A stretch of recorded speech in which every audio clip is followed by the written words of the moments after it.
ఇప్పుడే country delight యాప్ని download చేసుకోండి. Download the country delight app now.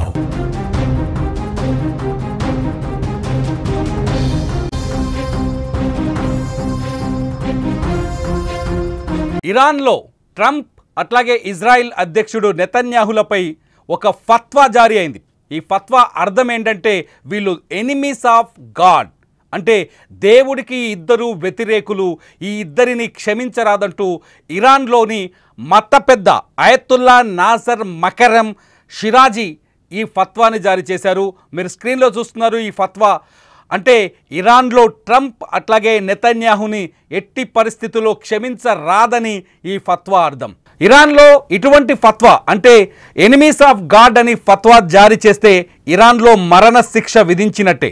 Iran చట్టాల ప్రకారం వాళ్ళిద్దరినీ ఈ లోకంలో లేకుండా చేయటమని అర్థం.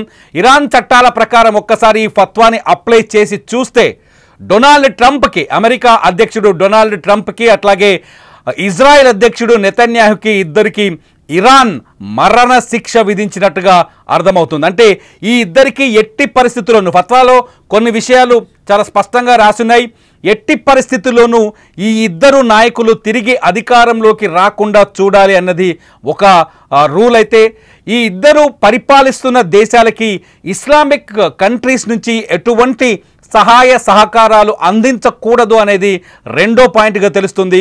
ఇక మూడో పాయింట్ వస్తే ఈ ఇద్దరు నాయకులు అంటే ఈ ఇద్దరు వ్యక్తులని దేవుడి వ్యతిరేకులు, వీళ్ళకి ఎటువంటి సహకారం అందించకూడదు, వీళ్ళని సర్వనాశనం చేయాలి, వీళ్ళ నాశనాన్ని మనం కళ్ళారా చూడాలని ఈ ఫత్వాలో ఉన్నట్టుగా తెలుస్తుంది. ఇస్లామిక్ రిపబ్లిక్కి వ్యతిరేకంగా ఉన్న వాళ్ళంతా శత్రువులుగానే ఉంటారు, వ్యతిరేకించిన వాళ్ళందరినీ శత్రువులుగానే చూస్తారు.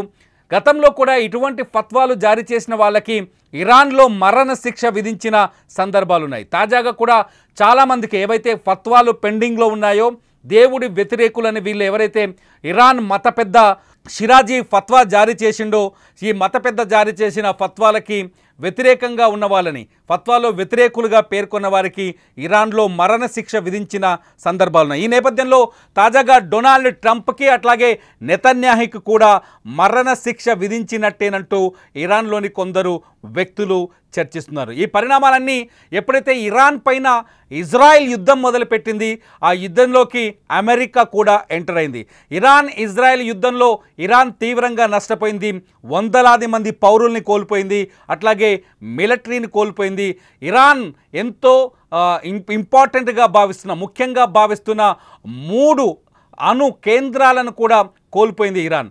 అమెరికా చెప్తోంది తాము వేసిన బంకర్ బస్టర్, ఏదైతే బంకర్ బస్టర్ ఉందో ఆ బంకర్ బస్టర్లతో ఇరాన్లో ఉన్న ఫోర్డో అట్లాగే నటాంజ్ అట్లాగే ఇస్ఫహాన్ ఈ మూడు అణు కేంద్రాలు ధ్వంసమయ్యాయని అమెరికా ప్రకటిస్తోంది పదే పదే. తాజాగా మళ్ళీ డొనాల్డ్ ట్రంప్ కొద్దిసేపటి క్రితమే ఓ ప్రకటన చేశారు. ఇరాన్ యుద్ధంలో మేమే విజయం సాధించాం, ఇరాన్ ఇప్పటికైనా యురేనియం శుద్ధిని నిలుపుదల చేసుకోకపోతే మళ్ళీ ఇరాన్ పైన దాడులకు ఏమాత్రం వెనకడుగు వేయం, ఇప్పటికైనా ఇరాన్ తలదించుకొని మా ముందుకు రావాల్సిందే, మోకరిల్లాల్సిందే అనే యాంగిల్లో డొనాల్డ్ ట్రంప్ వ్యాఖ్యలు చేస్తున్నారు. ఈ తరుణంలో ఇరాన్ తాజాగా డొనాల్డ్ ట్రంప్ పైన అట్లాగే నెతన్యాహు పైన ఫత్వా జారీ చేయడం, వీళ్ళిద్దరిని ఇస్లామిక్ వ్యతిరేకులుగా, దేవుడి వ్యతిరేకులుగా ఆ ఫత్వాలో పేర్కొనడం, ఆ ఫత్వాలో వీరికి మరణ శిక్ష కూడా విధించవచ్చు ఫత్వా ద్వారా అనే చర్చ ఇరాన్లో జరగడం, ఇవన్నీ చూస్తుంటే ఖచ్చితంగా ఉద్రిక్త వాతావరణం ఏ మాత్రము తగ్గలేనట్టుగా కనిపిస్తుంది. ఖమేనీ చెప్తున్నారు అమెరికా వేసిన బాంబులతో ఇరాన్ ఎటువంటి ఇబ్బందులకు గురి కాలేదని. ఏదైతే GBU-57 బంకర్ బస్టర్ని ప్రయోగించింది, B-2 విమానాల ద్వారా ఈ బంకర్ బస్టర్లని ఇరాన్లోని అణు కేంద్రాలపైన దాడి చేసింది అమెరికా. అయితే ఈ దాడులు జరుగుతాయని ముందే ఊహించి అణు కేంద్రాలని అత్యంత పటిష్టంగా భద్రంగా నిర్మించామని ఖమేనీ చెబుతూ వచ్చారు. బంకర్ బస్టర్లు పడ్డ తర్వాత అక్కడైతే ఏదైతే ఇరాన్లో అణు కేంద్రాలు ఉన్నాయో అవి పెద్దగా దెబ్బ తినలేదని ఇరాన్ నాయకులు చెప్తున్నారు. ఇరాన్ వార్తా సంస్థల ప్రకారం ఇరాన్ని అమెరికా ఏమీ చేయలేకపోయిందనేది ఇక్కడ అర్థమవుతుంది. కాకపోతే ఇజ్రాయిలీ తరఫున ఉన్న మీడియా ప్రకారం ఇరాన్లో అణు కేంద్రాలు పూర్తిగా ధ్వంసమయ్యాయనే చర్చ జరుగుతుంది. ఈ చర్చల నేపథ్యంలో ఇరాన్ ఒక తీవ్రమైన కఠినమైన నిర్ణయం తీసుకుంది ఇజ్రాయిల్ పైన. ఇజ్రాయిల్ అధ్యక్షుడు బెంజమిన్ నెతన్యాహు పైన, అట్లాగే అమెరికా అధ్యక్షుడు డొనాల్డ్ ట్రంప్ పైన, వీళ్ళిద్దరికీ మరణశిక్ష విధించేంతటి ఫత్వా జారీ చేసింది. దేవుడి వ్యతిరేకులు అంటూ ఈ ఫత్వాలో పేర్కొంది. ఈ ఇరాన్ మత పెద్ద అయతుల్లా నాసర్ మకరం షిరాజీ ఈ ఫత్వాని జారీ చేశారు. ఈ ఇద్దరు నేతలకి ఇస్లామిక్ దేశాలు ఎటువంటి సహకారం అందించకూడదన్నది ఈ ఫత్వాలో ఉన్న అతి ముఖ్యమైన అంశం. అంతేకాదు ఈ ఇద్దరు నాయకుల అంతాన్ని చూడాలని, వీళ్ళు నేల కూలే వరకు మనం ప్రయత్నం చేయాలనేది ఈ ఫత్వాలో ఉన్న ఇంకొక అంశం.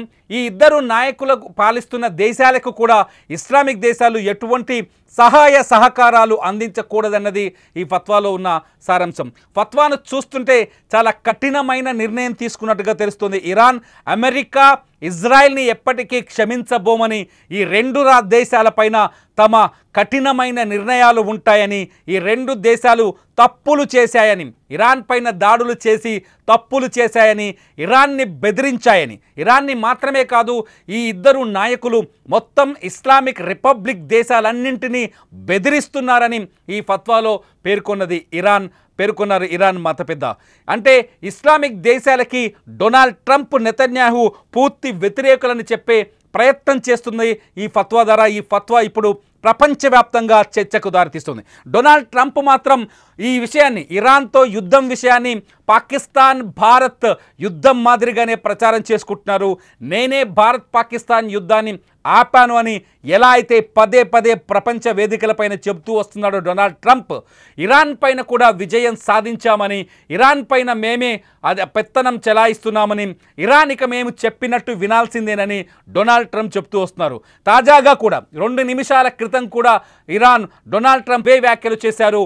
ఇరాన్ ఇకనైనా యురేనియం శుద్ధిని నిలుపుదల చేయాలని, ప్రజల అవసరాలకు మించిన యురేనియం శుద్ధి చేస్తోంది ఇరాన్, ఇది ప్రపంచానికి ప్రమాదమని, ఇరాన్, అమెరికా, ఇజ్రాయిల్ మాటలు వినకపోతే మరింత తీవ్రమైన శిక్షకు గురవుతుందని మాట్లాడుతూ వస్తున్నారు డొనాల్డ్ ట్రంప్. మొత్తానికైతే యుద్ధం ముగిసినట్టు కనిపిస్తున్నప్పటికీ అక్కడ వాతావరణం మాత్రం ఉద్రిక్త పరిస్థితులు ఉద్రిక్త పరిస్థితులు లేవు అన్నట్టుగా మాత్రం కనిపించట్లేదు. అంటే ఇరాన్ చుట్టూ ఇంకా ఉద్రిక్త వాతావరణం కొనసాగుతున్నట్టుగా అర్థమవుతుంది. ఇరాన్ ఎప్పుడైతే ఇరాన్ పైన అమెరికా 3 స్థావరాలపైన, అణు స్థావరాలపైన బాంబులు వేసిందో, B-2 బాంబర్స్ ద్వారా GBU-57 లాంటి బంకర్ బస్టర్లను ప్రయోగించిందో, అప్పుడే ఇరాన్ కూడా రియాక్ట్ అయింది. ఇరాన్ అమెరికాకు సంబంధించిన ఎయిర్ బేస్ పైన దాడి చేసింది. ఖతార్ ఎయిర్ బేస్ మీద దాడి చేసింది. ఇరాన్ ఖచ్చితంగా దాడి చేస్తుందని అమెరికాకు ముందే తెలిసి అక్కడి నుంచి విలువైన యుద్ధ విమానాల్ని తరలించినట్టుగా చర్చలు జరిగాయి. ఏది ఏమైనప్పటికీ ప్రతీకార మాత్రం కొనసాగుతోంది. 2 దేశాల మధ్య, అమెరికా వర్సెస్ ఇరాన్, ఈ 2 దేశాల మధ్య ప్రతీకారం కొనసాగుతోంది. ఈ ప్రతీకారం ఒక కోల్డ్ వార్ మాదిరిగా మారుతోందని చెప్పాలి. చూడాలి ఇరాన్ జారీ చేసిన ఈ ఫత్వా ద్వారా తదుపరి కార్యాచరణ ఇరాన్ ఏం తీసుకోబోతుంది, తదుపరి చర్యలు ఎలా ఉంటాయి, ఈ ఫత్వా వెనుక ఉన్న అర్థాలేంటి, ఇరాన్ ప్రభుత్వం ఈ ఫత్వా పైన ఎటువంటి నిర్ణయాన్ని ప్రకటిస్తుందనేది ఇప్పుడు ప్రపంచవ్యాప్తంగా ఆసక్తికరంగా మారుతుంది. మీరేమనుకుంటున్నారు? ఇరాన్ ఫత్వా మరణశిక్షేనా నెతన్యాహు, డొనాల్డ్ ట్రంప్కి? మీరేమనుకుంటున్నారు? ఈ వీడియో కింద కామెంట్ చేయండి. సుమన్ టీవీ లైవ్ అప్డేట్స్ కోసం సుమన్ టీవీ లైవ్, అలాగే సుమన్ టీవీ డిజిటల్ లైవ్ని సబ్స్క్రైబ్ చేసుకోండి, ఫాలో అవ్వండి. చూస్తూనే ఉండండి సుమన్ టీవీ.